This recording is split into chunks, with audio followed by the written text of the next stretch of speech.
The story I'm about to tell you sounds like just that, a story, but it's actually very real. If truth is stranger than fiction, then this truth will have you wondering what is legitimate and what is ripe for Hollywood pickings. It's a well-known fact that Putin's life is not very well known. Huh? Yep, that's right. Much of his life is still shrouded in an amount of secrecy, protected by those closest to him, or afraid of him. Who knows? Join us for more Liberty, where we dig deeper into some of the world's greatest historical events. Like, subscribe, and comment about what you think of Putin and his Putin life filled with mystery, espionage, and world domination aspirations. Is he just completely misunderstood by his contemporaries? Is he a dictator gone mad with power? Or is he merely a soft-hearted history buff trying to restore Russia to its glory days? Stay with me until the end and then draw your own conclusions. Write them in the comments below this video and see how they stack up with others' opinions about Russia's longest-running chief since Stalin. We start our journey in the rich historical city of Leningrad, which is now beautiful St. Petersburg in present-day Russia. Back then, Leningrad was in the USSR, and a small bouncing baby boy on October 7, 1952 was born, Vladimir Vladimirovich Putin. That's a mouthful. The family's lives were riddled with hardships and difficulty, but it is said that Putin, as a child, became a clever, tough street fighter that he would build upon in later years. His mother, Maria Ivanovna Putina, worked in a factory, and his father, Vladimir Spiridonovich Putin, another mouthful, was mandatorily drafted into the Soviet Navy on a submarine fleet in the early 1930s. He had two older brothers, Albert and Victor, who would die before Vladimir was born. By high school, he was already showing great promise as he became more and more interested in academics. I'm sure to the relief of some of those earlier teachers. Too bad they're already long gone, or I'm sure they'd have some pretty interesting stories to tell. It is widely reported that although Putin was highly interested in German and history, which of course later would become a major part of the Putin proof, he was also showing great aptitude in some pretty mind-bending fields like biology. After he wrapped up his junior education, Putin put on his now well-used thinking cap and started considering his future, as all young men do at his age. The world was his oyster. The horizons were endless. What to do.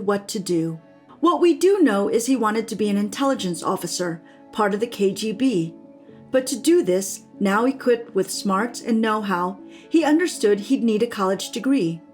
We find the young man Putin at Leningrad State University, where he studied the fine career of law and graduated in 1975. From these years on, his remarkable achievements started to stack up, beginning with landing an entry-level job at the KGB, Moscow, Russia. He was only one of 100 in his class at Leningrad to land this prestigious position. Putin was well on his way, leaving behind his common life. Keep going for more Putin proof. Digging through some old classified KGB document files, he was collectively known as meticulous and organized. You have to start somewhere to become the world's most notable social media face, and his peer reviewers are quoted to have said that he was persistent in raising his ideological, political, and professional level. He was a great asset to his assigned department, foreign espionage, surprise, surprise, and he quickly rose from the rank of captain to major, specializing in personal recruitment, training in radio communication, and being a tour guide for interested visitors at the East German Dresden base station, where he was now assigned. From 1985 to 1989, much of Putin's career takes a turn toward the mysterious. Not much accurate is known about his time while he was a card-carrying part of the Stasi, the East German Ministry for State Security. For example, it is reported that he tried to set up a super-duper secret spy ring of former Stasi employees, but his cover was soon blown because of a pesky little word called defection, the desertion from one cause to generally the opposing cause. When the target leader switched teams and joined the Office of the Protection of the Constitution, which monitors and analyzes activities of left and right extremists, oops, now the hunted became the huntee. Sorry, Putin, better luck next time. And next time he did. With his mostly successful career on the upward swing, setting aside that little spy ring espionage flub, he turned his now honed attention skills toward politics, where he held some very prestigious positions while carrying out some less than ethically reported alleged dirty deeds. In 1997, he found his future presidency road paved by the then president, Boris Yeltsin, who appointed the young would-be successor to Deputy Big Cheese of all presidential staff, and the chief of the main controlled directorate of the Presidential Property Management Department. Now that's a mouthful. Try saying that 10 times fast. So let's get to the juicy stuff, the center of the Russian-filled pudding. Who is Putin, and what is he up to now? Well, to answer that, we have to start with his first real president-forming position, First Deputy Prime Minister. A quick changing of the guards a little later on, and Putin found himself catapulted into the limelight. Now, the spotlight was on him. Boris stepped down, and Vladimir rose from the obscurity as acting president. Like Beyoncé rising out of the stage during her show-stopping concerts, all eyes and ears were on the now famous Putin. President Putin, that is, never shaken, never stirred. In many of his speeches and writings, he passionately defended Russian communism and worked steadily and doggedly to consolidate power and build a fence, all the while answering oranges to everyone's Apple questions. He's a slippery one, that Putin. So why so popular in Russia? Well, in his few short beginning, elite official years, he had already helped build back Russia's economy and unified the varying states. That alone was enough for many to jump on board. From 2000 to 2004, his first legitimately voted presidency, he won by a 53% vote and secured his place as a modern-day man with former Glory Day ideas. And in 2004 of March, he was elected president by 71% of the votes, moving in the right direction.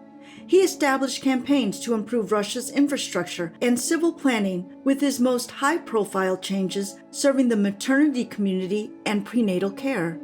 According to the Constitution of Russia, he could not serve a third successive term after the second ended in 2008. In one of his last acts as president, he was rumored to have conveniently reorganized the reporting structure to make the governors report to the prime minister instead of the president. Things that make you go, In the next few moments, we're going to find out why. Transparency always comes to those who wait long enough. And then, surprise, only after one day when he handed the presidential control over to the new president, Dmitry Medvedev, Putin was appointed prime minister, maintaining governmental authority. Did anyone see this coming? Those who did may have looked the other way or been silenced. Hard to tell. Another very lucky chain of events in Putin's upward ladder climb. With the land bouncing back in glorious ways and his self-proclaimed achievements, Putin secured another presidential term even after large crowds of protesters and demonstrators disputed his candidacy, those opposed to United Russia and its platforms. The most high-profile protests were the Pussy Riots on February 21st, where around 8,000 to 20,000 protesters gathered in Moscow. The people were starting to dissent, and Putin and his gang saw that as an immediate threat to their vertical power. Since 2018, Putin has continued into his fourth-term presidency, largely unchallenged, an ever-growing desire to have his collected leadership report to party of one, him.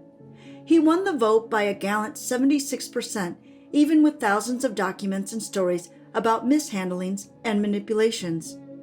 So let's get to it and stop all this tango back and forth. What does Putin have planned for the world in the next years?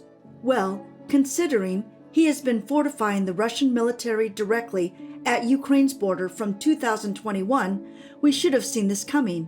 The pudding proof was there, but why Ukraine? It's complicated, but the data has always been there, like in this video.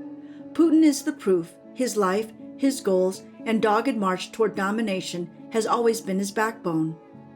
There are hundreds of speculations as to why Ukraine now. Many come from the strategic and logical mindset of war.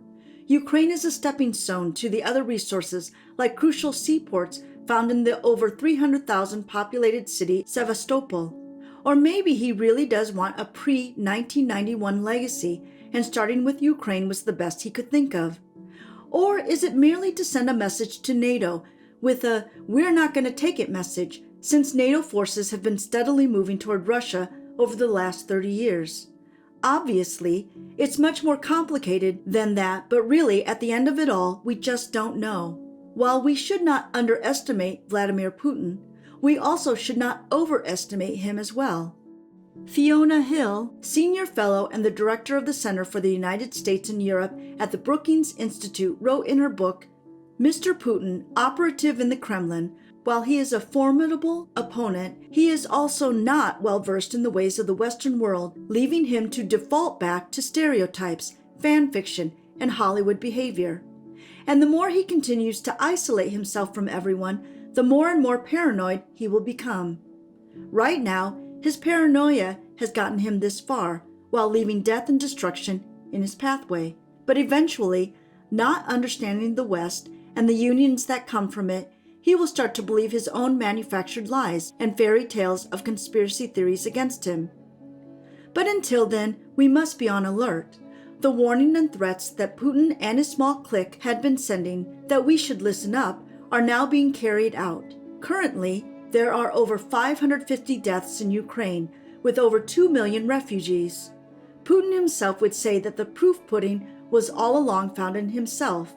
Now, if we can just find a spoon that is big enough to stop more pudding from spilling out. Like, subscribe, and comment under this video, and join us for more Liberty goodness.